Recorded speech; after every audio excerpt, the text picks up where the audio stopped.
أعوذ بالله من الشيطان الرجيم. بسم الله الرحمن الرحيم.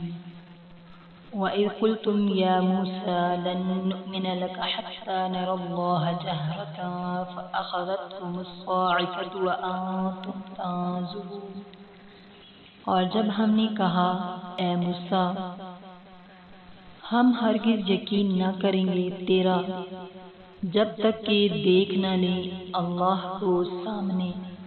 فَأَخَذَتْكُمُ الصَّاعِقَةُ پھر آ لیا پکڑ لیا تم کو الصَّاعِقَةُ بجلی نے وَأَنْتُمْ تَنْظُرُونَ اور تم دیکھ رہے تھے.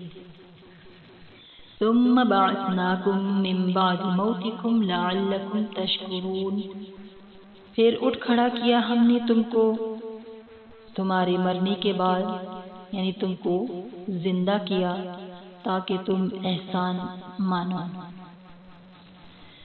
سورہ بقرہ کی آیت نمبر 55 اور 56 میں یہ بتایا گیا کہ اس کا قصہ اس طرح ہوا تھا کہ جب موسیٰ علیہ السلام نے کوہ طور سے تورات لا کر پیش کی کہ یہ اللہ تعالی کی کتاب ہے، تو بعض گستاخ لوگوں نے کہا کہ اللہ تعالیٰ خود ہم سے کہہ دے یہ ہماری کتاب ہے تو بے شک ہم کو یقین آ جائے گا.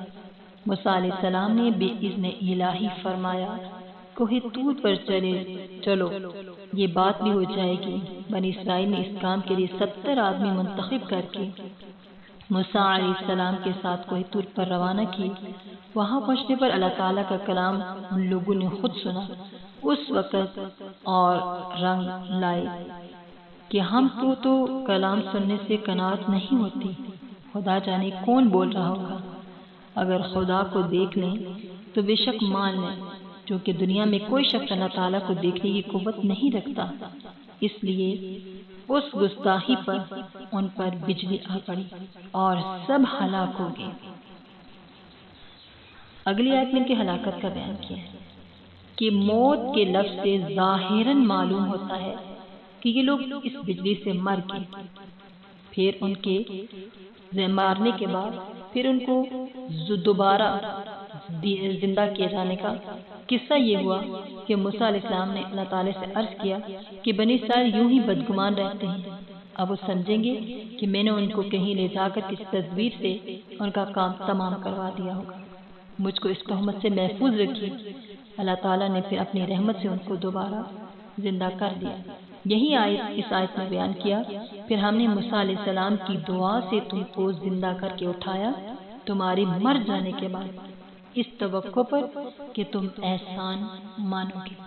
اللہ سے دعا ہے کہ اللہ پاک ہمیں بن دیکھ کے اپنے کلام پر ایمان لانے کی توفیق عطا فرمائے اور اس پر عمل کرنے کی توفیق عطا فرمائے. وآخر دعوانا ان الحمد للہ رب العالمین. آمین.